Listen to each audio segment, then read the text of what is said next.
Bine v-am regăsit la horoscopul aferent lunii august. Dragii mei, vă invit să-mi rămâneți aproape în cele ce urmează pentru a afla cum vă vor influența evenimentele astrale ale acestei luni, parcursul și felul în care veți resimți aceste lucruri în funcție de semnul zodiacal în care v-ați născut, dar vă sfătuiesc să urmăriți și videourile aferente semnelor zodiacale în care aveți amplasate ascendentul și luna în hărțile voastre natale. Prin urmare, dragii mei, în cazul în care n-ați făcut acest lucru, vă invit să vă abonați acestui canal și să apăsați clopoțelul în cazul în care n-ați făcut acest lucru deja, pentru a fi notificați ori de câte ori eu postez ceva nou.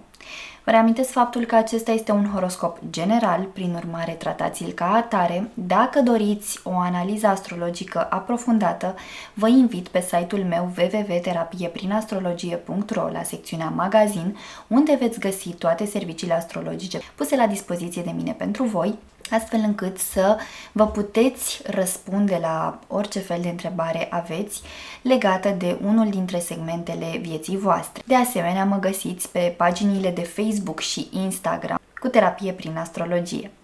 Dragilor, haideți să vedem ce v-a pregătit luna august. Vă pup!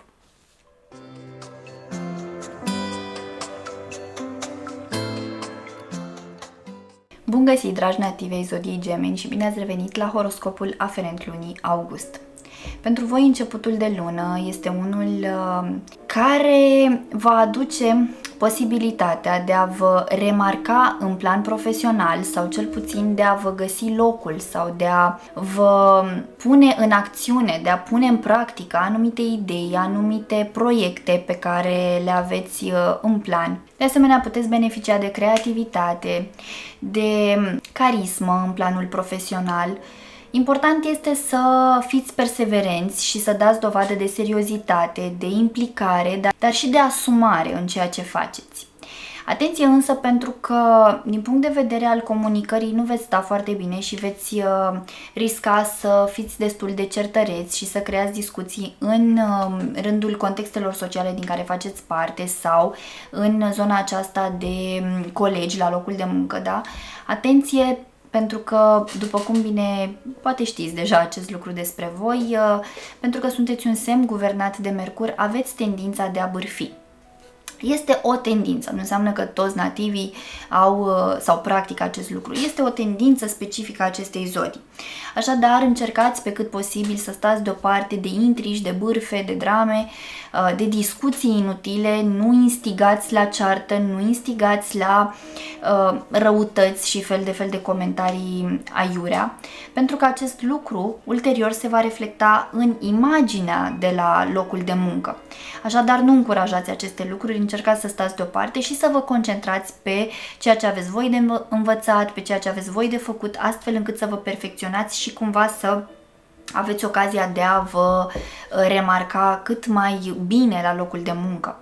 Atenție de asemenea, pentru că pot apărea anumite schimbări bruște, anumite transformări bruște în zona relațiilor și în planul familiei voastre. Pot exista anumite finaluri bruște, anumite separări. Este important să vă concentrați pe dezvoltarea voastră personală, pe a învăța lucruri noi, pe a vă înscrie la anumite cursuri sau pentru unii dintre voi este o perioadă bună în care poate să dați la facultate sau, da, poate că sunteți în faza în care ați terminat liceul și intrați la facultate. Deci este o perioadă bună în care să vă concentrați pe studii, pe tot ce are legătură cu dezvoltarea voastră în planul acesta personal, social, profesional.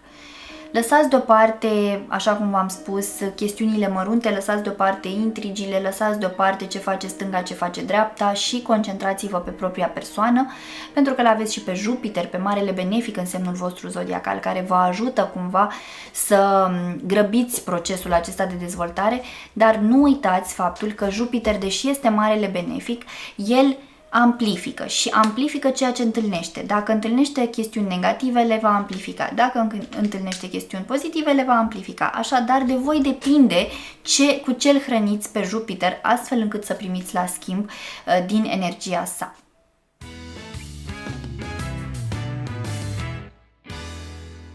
Mijlocul lunii pentru voi este ceva mai tensionat, aspectele care se formează pe cer sunt mai stresante, începând cu mijlocul lunii, așa că încercați pe cât posibil să vă temperați, să spun așa, excesele de orice fel.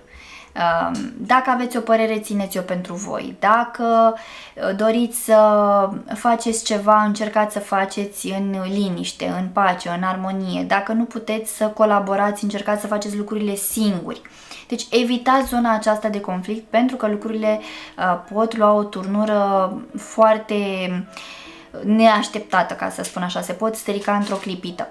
De asemenea, cu Mercur retrograd, pe data de 5 august, Mercur intră într-o nouă perioadă de retrogradare până la finalul lunii august. Mercur, care este și guvernatorul vostru, dar care actualmente se află în zodia Fecioară.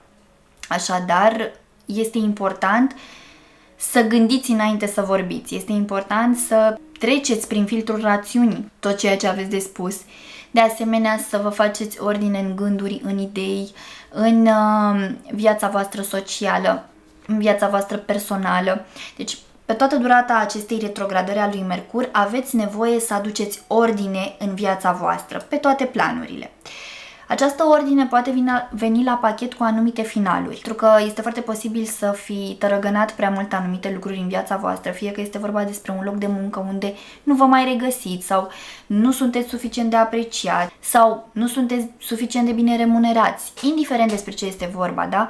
Poate ați prelungi prea mult lucrurile, că este vorba de o relație personală, că este vorba de o căsnicie, că este vorba de o relație de prietenie, că este vorba despre o colaborare, indiferent despre ce este vorba, se pare că voi ați lungit prea mult lucrurile, iar acum energiile acestea vin cumva să grăbească ideea de final. Aveți nevoie să încheiați niște lucruri care sunt de mult încheiate de fapt, dar de care ați tot tras, tocmai pentru a face loc noului în viața voastră și pentru a vă da posibilitatea să creșteți, să vă dezvoltați și să mergeți mai departe.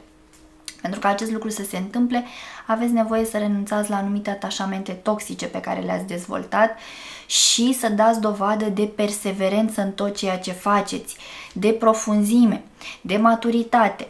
Aceste lucruri vă vor ajuta să treceți mai repede peste acest proces, care nu este neapărat unul facil, pentru că schimbarea în general, pentru noi toți, se resimte a fi dificilă, însă atunci când aspectele sunt și stresante, cu siguranță că aceste lucruri sunt amplificate. Așadar, căutați să vă faceți lucrurile în liniște și în pace.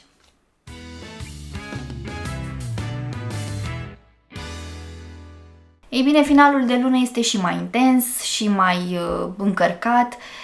În intervalul 27-28 august luna vă va tranzita semnul zodiacal. Îl aveți și pe Marte, îl aveți și pe Jupiter acolo, ceea ce înseamnă că este multă energie în semnul vostru zodiacal, dar este o energie care este foarte provocată, fiindcă și pe final de lună aspectele formate cu planetele din semnul vostru zodiacal sunt unele stresante, sunt unele tensionate, sunt unele care vin cu provocări, și anume provocarea de a deveni independenți sau de a vă găsi o modalitate prin care să acceptați un final în viața voastră, să acceptați o schimbare, o transformare, ceva care se va produce, că vreți voi sau nu vreți voi, se va produce. Important este cum acceptați voi lucrurile și cum alegeți să le gestionați, cum alegeți să vă organizați în perioada următoare, astfel încât să treceți cu bine peste aceste tensiuni despre care vă spun. Într-adevăr, puteți avea anumite căderi nervoase, puteți fi destul de incisivi, să aruncați cu vorbe în stânga și în dreapta, să vă vărsați frustrările pe cei din jurul vostru fără să vă uitați în grădina voastră. Înainte să aruncați cu piatra, încercați pe cât posibil să vedeți ce vă nemulțumește de fapt, pentru că nemulțumirile pleacă fundamental din interiorul vostru. Voi doar le proiectați pe cei din jurul vostru și aveți senzația că ceilalți sunt de vină. Încercați pe cât posibil să stați în introspecție și să vedeți mai clar ce aveți de corectat la voi sau ce aveți de îmbunătățit la voi, pentru că în felul acesta o să vă simțiți și voi mai bine la final, pentru că veți avea claritate, veți avea o direcție, veți avea o motivație să vă dezvoltați și, de asemenea, odată ce acceptați partea aceasta de dezvoltare în viața voastră, veți îmbrățișa și schimbarea mult mai ușor în viața voastră. Veți fi mult mai deschiși către lucruri noi, către tot ce are legătură cu partea aceasta de evoluție. Un final de lună intens, un final de lună în care veți fi extrem de capricioși, de nemulțumiți, de vocali, de gălăgioși, așa că și de certăreți. Nu este asta o soluție, voi procedați cum simțiți și cum considerați, bineînțeles, eu îmi fac datoria să vă atenționez cu privire la aceste predispoziții. Nu este obligatoriu ca toți dintre voi să reacționați la fel, însă există aceste predispoziții care pot accentua, care pot îngreuna anumite lucruri. Este bine să le cunoașteți, mai departe este decizia voastră cum alegeți să le utilizați. Bun, dragilor, acestea sunt informațiile din punct de vedere astrologic pentru toți cei dintre voi care aveți legătură directă cu energia zodiei Gemeni în luna august. Așa cum v-am obișnuit, am să extrag și câteva mesaje de la cărțile Oracol. De această dată am ales un set de cărți astrologice. Să vedem cu ce mesaj extra vin la ceea ce am discutat deja din punct de vedere astrologic. Wow! Da, voi au sărit, mamă, deci voi aveți 3 mesaje, dragilor. Haha, ce drăguț! A ieșit chiar semnul vostru, zodia Gemeni, da? Asta înseamnă că aveți nevoie să vă concentrați mai mult pe modul în care vorbiți, pe modul în care comunicați, pe modul în care recepționați informația și o dați mai departe, pe felul în care sunteți în raport cu zona aceasta de studii, de învățare, de cât sunteți de deschiși, cât de mult aprofundați lucrurile, da? Dacă a ieșit chiar la zodia voastră acest card, înseamnă că accentul trebuie să se pună pe profunzime, pentru că tendința este să vă duceți într-o zonă de superficialitate și de atașamente toxice și de lene uneori. Deci încercați să nu mai fiți impulsivi, repeziți și să vă concentrați mai mult pe ceea ce vă doriți cu adevărat să învățați. Alegeți-vă un domeniu, nu 7 odată, și concentrați-vă pe el, sau dacă vreți 7, măcar luați-le pe rând, da? Al doilea semn zodiacal care a vrut să iasă în videoul vostru este zodia Fecioară, care vă recomandă să alchimizați, deci celălalt semn guvernat de Mercur, da? Cele 2 semne guvernate de planeta Mercur, Gemeni și Fecioară. Așadar, zodia Fecioară vă învață să fiți perseverenți, vă învață să fiți ordonați, vă învață să fiți curați în gândire și în exprimare, vă învață să fiți onești.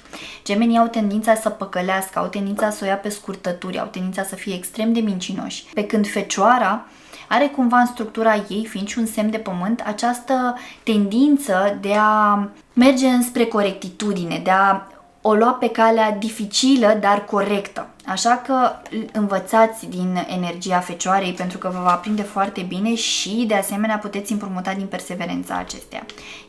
Iar al treilea card este cel cu mesaj de la planeta Marte, cu Marte care actualmente se află în semnul vostru zodiacal și care vă vorbește despre putere și despre direcție, despre ambiție, despre motivație.